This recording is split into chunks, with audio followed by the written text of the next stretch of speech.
కరీంనగర్ గన్నేరువరం మండల పరిషత్ పాఠశాల విద్యార్థులు ఆందోళనకు దిగారు. తమను కొడుతున్న ఉపాధ్యాయుడు రామ్ రాజయ్యను తొలగించాలని విద్యార్థులు తల్లిదండ్రులతో కలిసి స్కూల్ ముందు ధర్నా నిర్వహించారు. 5 నెలల క్రితం బదిలీపై వచ్చిన రామ్ రాజయ్య స్కూల్కు సరిగ్గా రావడం లేదని, పాఠాలు చెప్పకుండా తరగతి గదిలో నిద్రపోతున్నాడని ఆరోపించారు.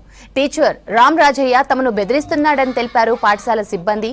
ప్రధాన ఉపాధ్యాయుడు శ్రీనివాస్ తన దగ్గర రివాల్వర్ ఉందని వాట్సాప్ లో రామ్ రాజయ్య ఫోటోలు చూపించాడని చెప్పారు హెడ్ మాస్టర్. విద్యార్థులు చేసిన ఆరోపణలను ఖండించారు టీచర్ రామ్ రాజయ్య.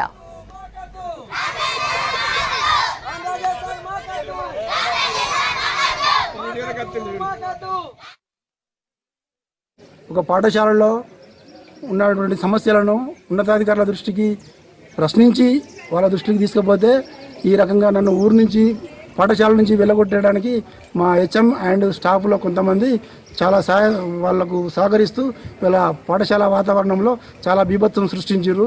నా మీద చేయి వేయడం కూడా జరిగింది. వల్ల నేను ప్రశ్నిస్తేనే నాకు ఈ సమస్యలు ఎదురవుతున్నాయి.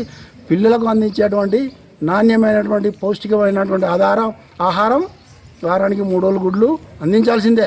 పాఠశాలలో ఒక చదువే కాదు, పరిసరాలు పరిశుభ్రత ఉండాలి.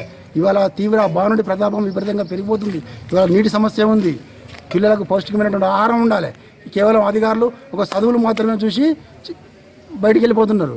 తప్పకుండా జిల్లా కలెక్టర్ గారు, గౌరవ ముఖ్యమంత్రి గారు ఈ గన్నేరువరం మండలంలోని యూపీఎస్ మైలారం పాఠశాలను పలుమార్లు దృష్టికి నీటి కొరత ఉందని ఈ విషయాన్ని చాలాసార్లు దృష్టి తీసుకుపోయినా కూడా ఉన్నతాధికారులు పెడచెవిలో పెడుతున్నారు. కేవలం ప్రశ్నించడం ద్వారా మాత్రమే ఈ లేనిపోని అభియోగాలు సృష్టిస్తున్నారు. ఇవాళ తాగొచ్చిందంటే నేను సిద్ధం, నాకు ఎంత రీడింగ్ ఉంది